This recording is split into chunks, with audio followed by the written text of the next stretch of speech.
하겠습니다. 창세기 18장 1절에서 16절 말씀을 같이 교독하겠습니다. 성경 가져오신 분들 성경을 펴시고 또 없으신 분들은 앞에 스크린을 봐주시면 감사하겠습니다. 자, 1절 제가 읽고 교독합니다. 여호와께서 마므레의 상수리 나무들이 있는 곳에서 아브라함에게 나타나시니라. 날이 뜨거울 때에 그가 장막문에 앉아 있다가 눈을 들어본즉 사람 셋이 맞은편에 서 있는지라. 그가 그들을 보자 곧 장막문에서 달려나가 영접하며 몸을 땅에 이르되 내 주여 내가 주께 은혜를 입었사오면 원하건대 종을 떠나 지나가지 마옵시고 물을 조금 가져오게 하사 당신들의 발을 씻으시고 나무 아래에서 씻어서 내가 떡을 조금 가져오리니 당신들의 마음을 상쾌하게 하신 후에 지나가소서. 당신들이 종에게 오셨음이니이다. 그들이 이르되 내 말대로 하라.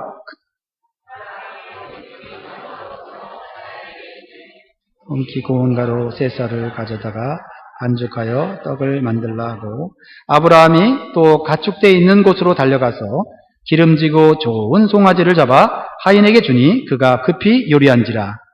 아브라함이 엉긴 떡과 우유와 하인이 요리한 송아지를 가져다가 그들 앞에 차려놓고 나무 아래에 모셔서매 그들이 먹으니라. 그들이 아브라함에게 이르되 내 아내 사라가 어디에 있느냐? 대답하되 장막에 있나이다. 이르시되 내가 이맘때 내가 반드시 내게로 돌아오리니 내 아내 사라에게 아들이 있으리라 하시니 사라가 그 뒤 장막문에서 들었더라.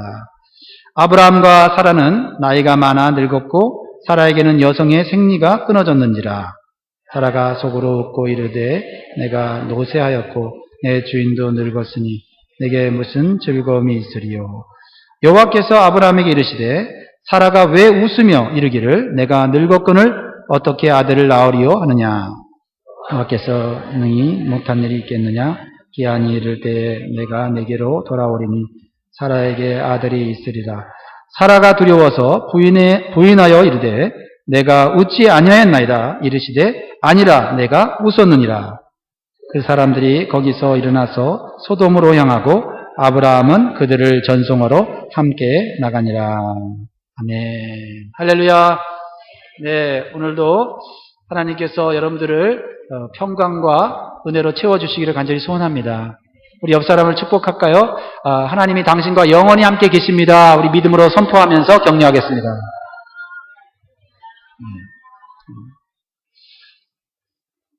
우리 지난주 선한 사마리아인의 이야기를 나누는데 혹시 집에 가시다가 강도 만난 사람을 만난 분 계십니까? 구원받은 성도의 삶은 사랑이 나타나야 된다고 말씀을 드렸습니다. 먼저는 하나님에 대한 사랑이 우리에게 있어야 되고 이웃에 대한 사랑이 있어야 되는데 그것이 분리된 것이 아니고 하나님에 대한 사랑이 이웃에 대한 사랑으로 연결되어질 때 그 사람이 좋은 믿음의 성도라고 우리 같이 교훈을 나눴습니다. 그리고 우리 예수님께서는 우리 이웃의 범위가 점점 늘어나기를 원하시는 줄 믿습니다. 오늘 본 말씀은 하나님의 축복과 그리고 아브라함의 섬김이 아주 절묘하게 연결되어져서 우리에게 아름다운 믿음의 본을 보여주는 귀한 말씀입니다. 우리가 보통 믿음의 조상이라고 부르는 사람이 있죠. 누구죠? 아브라함입니다. 그러나 이 아브라함의 믿음이 하루아침에 훌륭한 믿음으로 된 것은 아닙니다. 믿음은 자라는 것이고요. 그렇죠? 믿음은 또한 견고해지는 것인 줄 믿습니다. 아브라함의 믿음은 많은 세월이 지나면서 성장하고 성숙해진 거예요. 하나님과의 관계 속에서 믿음은 자라나는 겁니다. 교회를 오래 다닌다고 믿음이 자란다고 말할 수는 없습니다. 물론 교회 오래 다니면 듣는 것이 있으니까 믿음이 자라겠지만 궁극적으로는 하나님과의 관계 속에서 하나님을 경험하면서 우리의 믿음이 자라게 되는 것이고 하나님과의 관계 속에서 우리 믿음이 자랄 때 그 믿음이 올바른 믿음으로 자라게 되는 줄 믿습니다. 창세기 12장에 보면 이제 아브라함이 처음 하나님의 부르심을 받았을 때의 모습이 나옵니다. 아브라함이 하나님을 모르고 살았던 불신자였는데 하나님께서 나타나셔서 아브라함에게 하나님의 축복의 약속을 주셨습니다. 그때 아브라함은 그 하나님 말씀을 믿고 순종했습니다. 창세기 히브리서 11장 8절에 이렇게 아브라함 믿음을 이렇게 설명하고 있습니다. 히브리서 11장 8절을 보니까 시작. 믿음으로 아브라함은 부르심을 받았을 때에 순종하여 장래의 유업으로 받을 땅에 나아갈새 갈 바를 알지 못하고 나아갔습니다. 아브라함의 처음 믿음의 출발은 참 좋았습니다. 하나님의 말씀에 대한 순종으로 믿음이 출발했어요. 그러나 그가 하나님 말씀에 순종해서 가나안 땅에 도착했는데 거기에 흉년이 들었습니다. 하나님이 인도하셔서 가나안 땅에 갔으면 풍부해야 되잖아요. 환경이 윤택해야 되잖아요. 그런데 환경이 생각했던 것보다 훨씬 좋지 않았다라는 것입니다. 그래서 아브라함 믿음이 흔들렸습니다. 그래서 아브라함은 하나님의 말씀의 약속보다는 그 당시 물질이 풍부하고 환경이 좋은 애굽 땅으로 이주하였습니다. 이때는 그가 하나님의 말씀을 따라 믿음으로 결정한 것이 아니고 상황과 환경을 쫓아서 결정을 했어요. 이 아브라함의 애굽 생활은 어떻게 됐을까요? 성공했을까요? 실패했을까요? 아브라함의 애굽 생활은 실패하고 말았습니다. 그래서 다시 하나님의 축복의 약속을 붙잡고 가나안 땅으로 되돌아오게 됩니다. 그 이후로 아브라함의 믿음은 더욱 견고해지고 더욱 성숙해지기 시작했습니다. 하나님은 아브라함의 믿음이 약할 때마다 나타나셔서 그에게 주신 약속의 말씀을 상기시키시고 그의 믿음을 붙잡아 주셨습니다. 우리 신앙생활은 하나님의 말씀과의 관계인 줄 믿습니다. 하나님의 말씀을 붙잡고 신앙생활하는 거예요. 하나님의 약속은 무엇입니까? 하나님의 약속은 창세기 12장 2절에 3절에 나와 있습니다. 같이 한번 읽어볼까요? 아브라함에게 주신 하나님의 약속 시작. 내가 너로 큰 민족을 이루고 내게 복을 주어 내 이름을 창대하게 하리니 너는 복이 될지라. 너를 축복하는 자에게는 내가 복을 내리고 너를 저주하는 자에게는 내가 저주하리니 땅의 모든 족속이 너로 말미암아 복을 얻을 것이니라 하신지라. 아브라함은 아직 이루어지지 않았지만 하나님의 약속을 믿었습니다. 요약해서 말하면 뭐냐면 아직 자식도 없는데 아브라함을 통해서 큰 가문 정도가 아니라 큰 민족을 이루시겠다고 하는 하나님의 약속의 말씀입니다. 두 번째로는 아브라함이 복의 사람이 되게 해주시겠다라는 것입니다. 정말 아무것도 지금 없는 아브라함에게 이 하나님의 약속의 말씀은 너무나 듣기 좋은 말씀이었습니다. 그러나 그 하나님 말씀이 이 아브라함의 삶 가운데 이루어진다고 하는 것은 인간적으로는, 이성적으로는 불가능해 보였다라는 것입니다. 그러나 하나님은 불가능해 보이는 일을 하나님께서 아브라함의 믿음을 통해서 계속해서 이루어가는 것이 바로 창세기의 내용인 것입니다. 마찬가지로 하나님께서는 불가능해 보이는 우리의 삶의 여러 가지 일들을 통해서 하나님이 우리에게 약속의 말씀을 주시고 우리의 믿음을 통해서 하나씩 이루어 주시는 줄 믿으시기 바랍니다. 하나님은요, 어떤 특성을 가졌냐면 불가능한 일을 하나님께서 성취함으로써 하나님의 영광이 드러나고 우리에게는 축복이 되는 삶을 주시는 것을 기뻐하세요.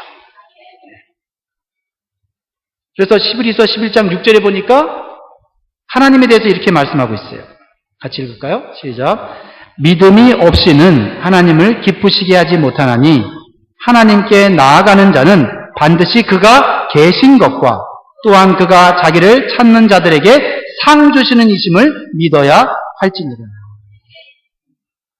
오늘 본문 말씀에 보면 믿음이 부족한 한 사람이 나오는데 아브라함의 아내 사라였습니다.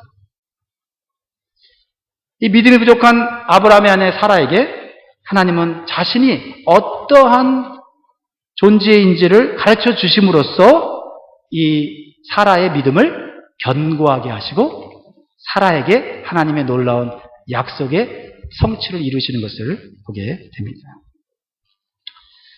그래서 어떠한 하나님의 약속이 이루어졌습니까? 사라가 90세 때 그리고 아브라함은 100세 때 아들을 낳게 됩니다. 그 아들이 누구죠? 이삭을 통해서 하나님께서는 아브라함에게 약속한 그러한 축복을 이루셔서 큰 민족이 되게 하십니다. 그래서 오늘날 아브라함의 자손들이 얼마나 많이 있는지 몰라요. 더 나아가서 아브라함의 영적인 가족인, 영적인 자손인 예수 그리스도를 믿고 구원받은 우리들이 이 자리에 있는 줄 믿습니다. 여호와 하나님께는 능치 못할 일이 없습니다. 이것이 우리의 믿음이 되어야 돼요. 우리가 어떠한 형편이 있든지, 우리가 어떠한 연약한 존재든지 그것은 문제가 되지 않습니다. 우리에게 중요한 것은 하나님께는 불가능이 없다고 하는 믿음을 가지고 살아가게 될 때 그 사람은 그 믿음을 통해서 하나님의 놀라운 약속을 받게 되는 줄 믿습니다. 그런데요, 오늘 본문을 보면 놀랍게도 아브라함과 사라에게 주신 하나님의 이 축복의 말씀이 어떻게 이루어지냐면 하나님께서 아브라함의 가정에 찾아오셔서 직접 말씀해 주시는 것을 보게 됩니다. 이 말씀을 통해서 우리 하나님은 우리의 삶의 현장에 찾아오실 수 있는 분임을 우리에게 가르쳐주고 있습니다. 아브라함이 어떻게 했길래 하나님께서 아브라함의 집에 찾아오시게 되었을까요? 아브라함이 99세 때의 일입니다. 그는 헤브론 땅의 마므레라는 곳에서 살고 있었는데요. 그것은 사막 지역이에요. 그래서 낮에는 무척 덥습니다.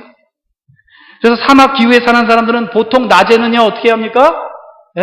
잠을 자거나 나무 그늘 밑에서 쉬었어요. 그리고 늦은 오후에부터 이제 활동을 시작하는 것입니다.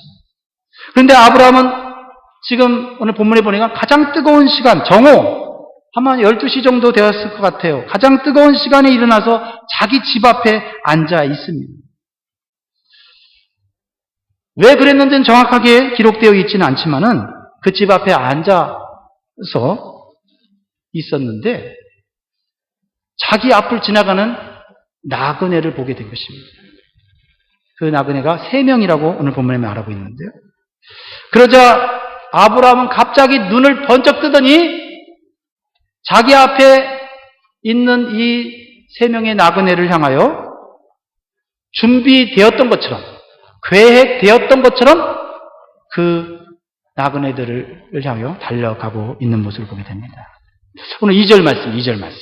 2절. 창세기 18장 2절 같이 있습니다. 시작.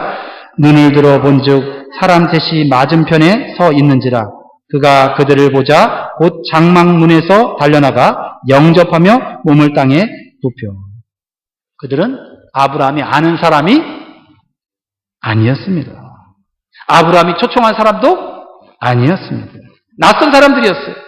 그런데 아브라함은 마치 반가운 손님이 온 것처럼 그들을 반갑게 지금 맞이하고 있습니다.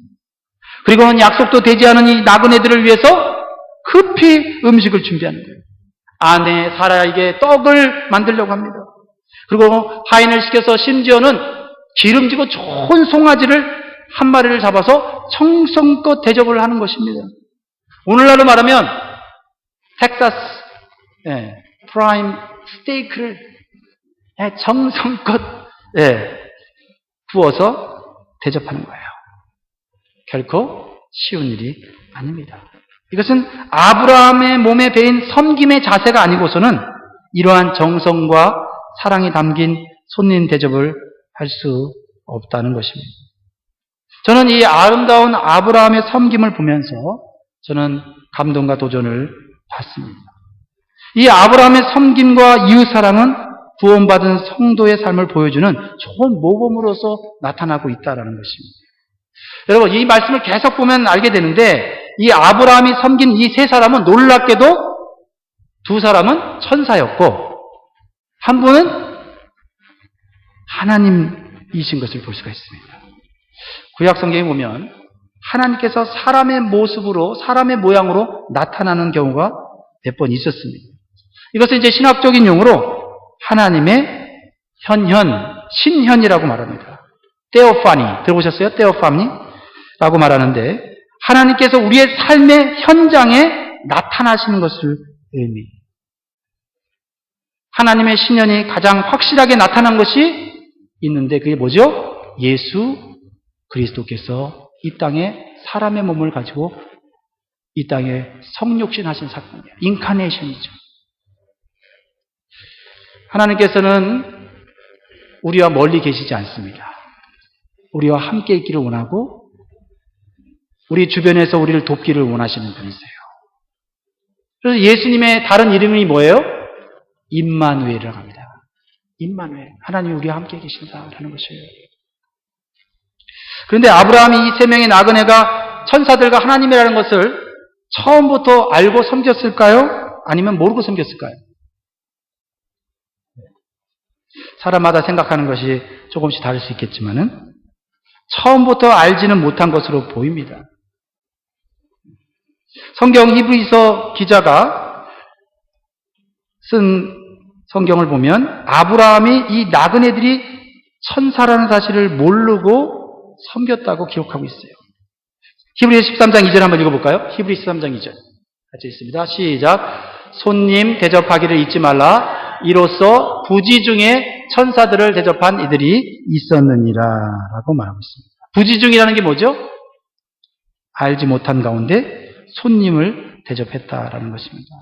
그래서 저는 이 아브라함의 나그네 대접이 참 감동적이고 참 은혜롭습니다. 아브라함의 손님 대접은 자발적이고 즐거운 마음으로 섬긴 좋은 습관임을 알 수가 있어요. 다시 말해서 그의 믿음과 삶이 인격적으로 성품적으로 삶 속에서 잘 녹아나고 있는 것을 보게 되는 것입니다. 그러므로 아브라함이 삶의 현장에서 하나님을 만나게 된 것은 아브라함의 이웃사랑의 자세와 아브라함을 사랑하셔서 찾아오시는 하나님의 사랑이 잘 연결된 그러한 케이스라는 것을 우리가 알게 되는 것입니다. 여러분, 하나님께서는 어떤 사람에게 찾아오실까요? 어떤 사람에게 찾아오실까요? 하나님은 누구에게나 찾아오십니다. 의인에게도 찾아오시고 죄인에게도 찾아오시고 믿음이 좋은 사람에게 찾아오시고 믿음이 없는 사람에게도 찾아오세요. 그러나 하나님을 영접하고 하나님의 은혜를 충만하게 체험하는 경험은 누구나 하는 것은 아닙니다. 하나님이 우리의 삶 가운데 찾아오시는 것은 첫 번째는 하나님의 주권적인 결정이에요. 하나님께서 만나시고자 하면 어떤 사람이든지 하나님과의 만남을 경험하게 됩니다.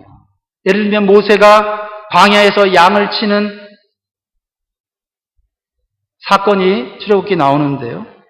모세가 하나님을 만난 것은 모세가 하나님을 만나기를 원했기 때문이 아니라 하나님이 모세를 만나기를 원하셨기 때문이에요. 그래서 모세의 의지와 상관없이 하나님은 모세를 만나셔서 그에게 사명을 주시고 그의 인생을 바꾸어 주신 줄 믿으시기 바랍니다. 또한 하나님을 향한 인간의 올바른 믿음과 겸손한 자세가 하나님을 더 자주 만나게 되고 더 풍성한 하나님의 은혜를 경험하게 하는 줄 믿으시기 바랍니다. 우리가 하나님과의 올바른 관계를 갖고 우리가 올바른 믿음을 갖고 또한 우리가 아름다운 삶의 자세를 살아갈 때 하나님 우리의 삶 가운데 찾아오셨을 때 우리는 그 하나님의 풍성하신 은혜를 더 크게 경험할 수 있다라는 것입니다. 만약 아브라함이 뜨거운 정오에 집 앞에 지나가는 나그네를 보면서 지금 가족과 자신은 쉬는 시간이고 그리고 자신이 그 나그네를 대접할 의무가 없다고 생각할 수도 있습니다. 그러면 그 나그네들은 그냥 다른 데로 지나갈 수도 있었을 것입니다. 결과적으로 천사들과 하나님과의 만남이 없었을 수도 있지요. 그런데 아브라함의 자세를 보면 좀 지나치다 할 정도로 섬기고 있는 모습에 저는 감동과 도전을 받습니다. 좀 더 우리 자세의 본문을 좀 살펴볼까요? 2절 말씀을 보겠습니다. 2절 말씀을 보면 같이 읽습니다. 시작. 눈을 들어 본즉 사람 셋이 맞은편에 서 있는지라. 그가 그들을 보자 곧 장만문에서 달려나가 영접하며 몸을 땅에 굽혀. 그래서 집 앞에 있는 나그네를 향해 달려갔다고 했어요. 마치 초청한 손님인 것처럼 달려갑니다. 그런데요, 중동 지방에 있는 나이 많은 노인이나 높은 지위에 있는 사람이 이렇게 달려가는 법은 없습니다. 근데 오늘 보면 99세 된 할아버지입니다. 99세 된 노인이 달려갔다는 것이 놀랍습니다. 그리고 지금 아브라함은 하나님의 축복을 받아서 큰 부족을 이끄는 족장이에요. 그리고 수많은 종들도 있습니다. 그리고 군사들도 있어요. 대단한 위치에 있는 것입니다. 어깨를 좀 이렇게 펴고 목을 빳빳이 할 수 있는 그런 위치예요. 오늘날로 말하면 큰 회사의 사장이고 재벌이라고 말할 수 있습니다. 그런데 아브라함이 자신이 족장이라고 가만히 앉아 있지 않습니다. 이 나그네를 맞이하는 이 모습이 꼭 종처럼 몸을 굽혀 절하면서 영접하고 있는 모습을 보게 되는 것입니다. 바로 아브라함의 겸손한 마음을 배우게 되는 것이지요. 비록 그들이 지나가는 나그네지만 그들을 함부로 대하지 않고 배려하고 있는 마음도 보게 돼요.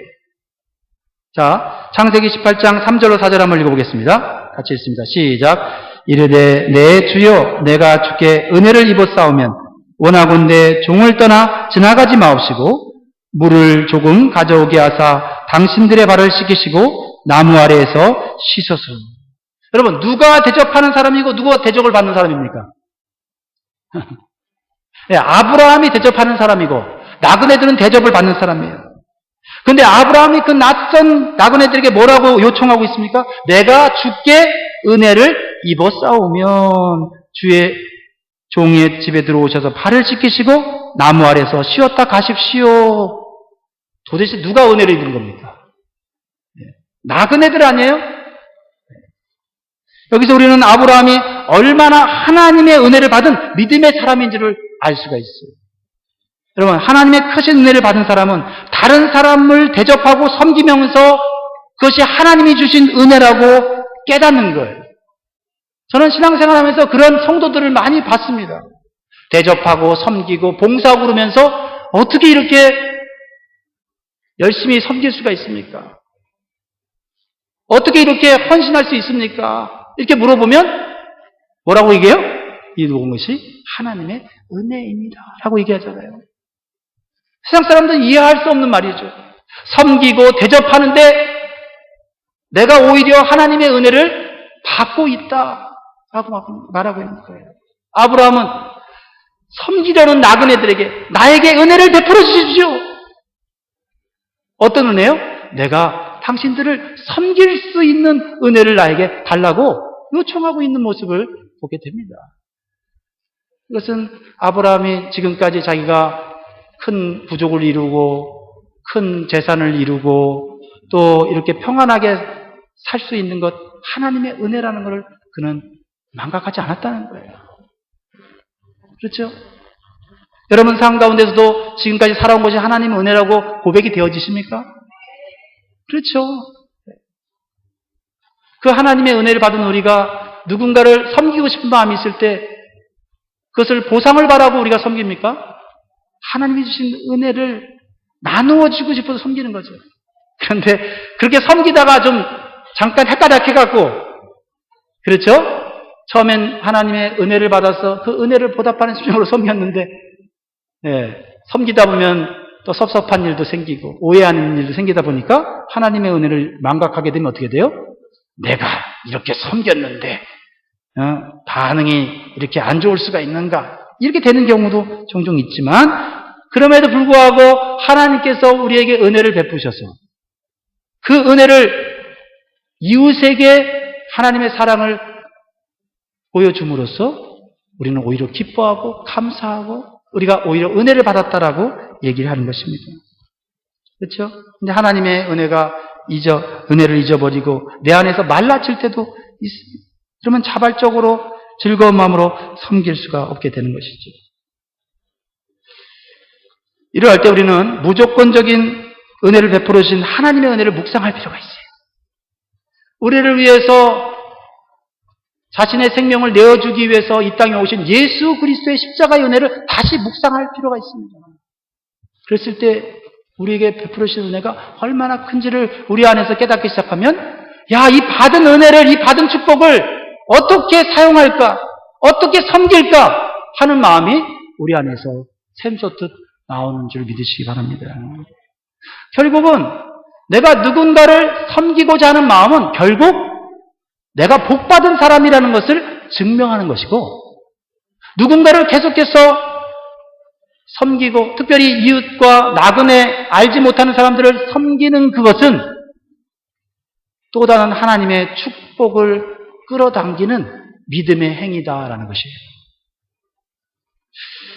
어떤 사람이 하루 종일 직장에서 일을 하고 너무 피곤해갖고 빨리 집에 가서 쉬기를 원했습니다. 그 사람의 집은 강가에 있었는데요. 집 근처에 이르자 강가에 많은 사람들이 막 몰려 있는 거예요. 아니, 왜 강가에 저런 많은 사람들이 몰려 있지? 그래서 가까이 가서 무슨 일인지를 이렇게 사람들에게 물어봤어요. 하여튼 한 어린 아이가 강물에 빠졌는데 아무도 구할 사람이 없다는 거예요. 막 물속에 빠져들어가고 막 물속에 소용돌이 속에서 아이가 지금 죽어가고 있어요. 아무도 겁나서 못 들어가는 거예요. 그래서 이 사람은 자기가 피곤하고 지친 것도 까먹고 옷을 벗고는 강물로 뛰어들어가서 그 물과 싸우면서 그 아이를 건져내서 강둑으로 데리고 났습니다. 그리고 그 아이를 눕혀보니까 그 아이가 바로 자기 아이인 거예요. 자기 아이. 자기 아이가 강가에 부모 몰래 놀러 갔다가 물에 빠진 겁니다. 이 사람은 자기 아이가 아이라는 것을 알고 구한 것이 아닙니다. 이 사람은 평상시에 물에 빠진 사람, 위험에 빠진 사람은 나는 구해야 된다고 하는 신조를 가지고 있다고 그랬어요. 그래서 내가 지금 어찌 되든지 일단 저 위험에 빠진 아이를 구해야 한다고 하고 물속에 뛰어든 것입니다. 그저 남의 생명을 귀하게 여기고 살려야 된다고 하는 그 생각이 결국은 자기 자식을 구원하게 되었다라는 거예요. 그러니까 우리가 은혜를 받아서 은혜를 베푸는 것이 어쩌면 다른 사람에게 주는 것일 수 있지만은 하나님과의 관계 속에서 우리의 믿음을 바라본다면 오히려 그렇게 할 수 있는 것이 하나님의 은혜고 그렇게 할 수 있는 것이 복이라는 거예요. 그러니까 우리가 가진 것을 나만을 위해 쓰고 인색하게 살아가는 그것이 나를 위하는 것이 아니고 오히려 베풀고 나누는 그것이 결국은 내가 위험에 빠지고 고통당할 때 하나님의 은혜를 받을 수 있는 그런 조건이 될 수도 있다는 거예요. 꼭 보상을 바라고 우리가 남에게 선을 베푸는 것은 아니지만 우리가 하나님을 사랑한다면 그리고 하나님의 그 사랑으로 우리가 은혜를 받았다면 받은 은혜를 하나님께 돌려드릴 뿐만 아니라 하나님의 사랑이 이름도 모르는 나그네에게 지극한 정성으로 손님 대접으로 나타날 수도 있어야 한다라는 것입니다. 그러면서도 기뻐하고 즐거워하고 나에게 은혜를 베풀어 주십시오. 저에게 섬길 수 있는 은혜를 달라고 요청하고 있는 것이지요. 여러분, 제가 언젠가 한번 얘기한 적이 있는 것 같은데 톨스토이의 구두 수송곡이 만난 하나님. 톨스토이는 크리스찬이었는데요. 그가 쓴 소설책은 상당히 어떤 성경에 나오는 그런 교훈들을 잘 반영하고 있어요. 그 구두 수송공이 만난 하나님이라는 그 소설에 보면 구두 수송공 마르틴이라는 사람이 나옵니다. 작은 지하실에서 구두방을 운영하는 사람이었어요. 그가 어느 날 성경을 읽다가 잠이 들었는데 꿈에 예수님께서 나타나셔서 미소를 지으면서 내가 내일 너의 구두방에 찾아갈 터니 나를 잘 반겨주어라 라는 말씀을 하시고는 꿈에서 사라지셨습니다. 꿈에서 깬 이 구두 수송공은 다음날 긴가민가 하면서도 예수님께서 정말 이 지하실 같은 구두방에 오실까 하면서 기다리고 있었어요. 그런데 예수님은 오시지 않고 저쪽 거리에서 추위에 떨고 있는 청소부를 보게 됩니다. 눈을 쓸면서 덜덜 떨고 있는 그 사람이 너무 안 돼 보여서 가게로 불러들여서 따뜻한 차를 대접했습니다. 그리고 위로했습니다. 또 그 청소부가 또 간 이후에 길모퉁이에 어린 아이를 데리고 쪼그리고 앉아있는 어떤 홈리스 아주머니를 보게 됐어요. 그래서 말티는 너무나도 불쌍해 보여서 외투며 자신이 가진 돈을 꺼내서 그 여인에게 베풀어 줬습니다. 그리고 그 계속 마르티는 예수님이 언제 오시나 시계를 보고 가게를 왔다 갔다 하면서 기다리는데도 안 오시는 거예요. 그러다가 이제는 사과를 팔고 있는 가난한 할머니가 보였습니다. 그래서 마르티는 그 할머니에게도 친절을 베풀었어요. 어느새 밤이 되었고 이제 예수님은 안 오시는가 보다. 그냥 꿈이었나 보다. 하고 잠이 들었는데 그날 밤 꿈속에서 마르티는 다시 한번 주님을 만나게 됩니다. 주님은 빙그레 웃으시면서 나타나셨는데 놀랍게도 그 얼굴은 청소부가 되었다가 이내 아기와 아주머니 그리고 사과 장사 할머니로 변하는 것이었습니다. 구두수송과 마르티는 이제야 그들이 모두 다름 아닌 바로 예수님이셨다는 것을 깨닫고 크게 기뻐했다는 내용입니다. 소설이지만 성경에 나오는 선행을 행하는 성도의 모습을 잘 드러내고 있는 것입니다. 저는 오늘 본문 말씀을 보면서 축복을 가지고 찾아오신 하나님과 낯선 나그네를 정성껏 대접하려고 하는 아브라함의 섬김이 절묘하게 잘 연결되고 있다는 것입니다. 하나님은 우리의 삶의 현장에 찾아오십니다. 어렵고 힘들 때 우리를 구원하기 위해서 찾아오시고 천사를 통해서 위험한 순간에 우리를 보호하기도 합니다. 그래서 큰 교통사고를 당할 수밖에 없는 그 순간에 우리는 느낍니다. 야, 누군가가 나를 도왔다 라고 말하지 않습니까? 그런데 하나님이 찾아오셔서 우리가 하나님의 은혜를 크게 경험하는 자리는 어딜까요? 물론 우리가 죄짓고 우리가 잘못했을 때도 하나님 찾아오시죠. 근데 그때는 부끄러운 자리 아닙니까? 그런데 하나님이 찾아오셨는데 우리가 땀을 뻘뻘 흘리면서 다른 사람들을 돕고 섬기는 자리에 하나님이 오셨을 때 만났다고 한다면 얼마나 우리 안에 기쁨이 있고 또 우리가 축복된 사람이 되겠습니까? 저는 오늘 본문에 나타난 아브라함의 섬김의 모습과 이웃사랑의 마음을 본받고 싶습니다.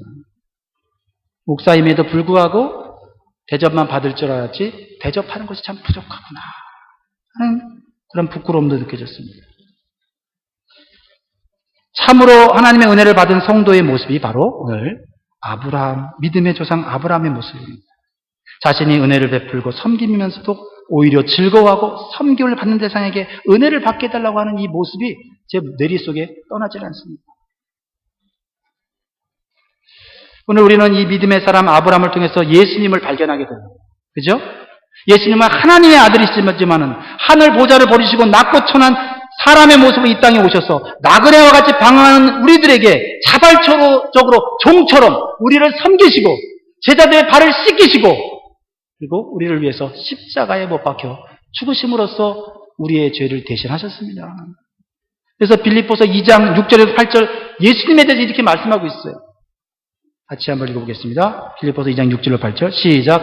그는 근본 하나님의 본체시나 하나님과 동등됨을 취할 것으로 여기지 아니하시고 오히려 자기를 비워 종의 형체를 가지사 사람들과 같이 되셨고 사람의 모양으로 나타나사 자기를 낮추시고 죽기까지 복종하셨으니 곧 십자가에 죽으심이라. 그러므로 예수님을 믿는 사람들은 돈 많이 가졌다고 힘이 있다고 높은 사회적 지위에 있다고 결코 교만해질 수가 없는 거예요. 왜냐하면 종처럼 낮아지신 예수를 믿는 자들이 바로 크리스천들이기 때문입니다. 사랑하는 성도 여러분, 믿음을 가진 우리도 하나님에 대한 사랑이 이웃에 대한 사랑으로 겸손하게 나타날 수 있기를 주의 이름으로 축복합니다.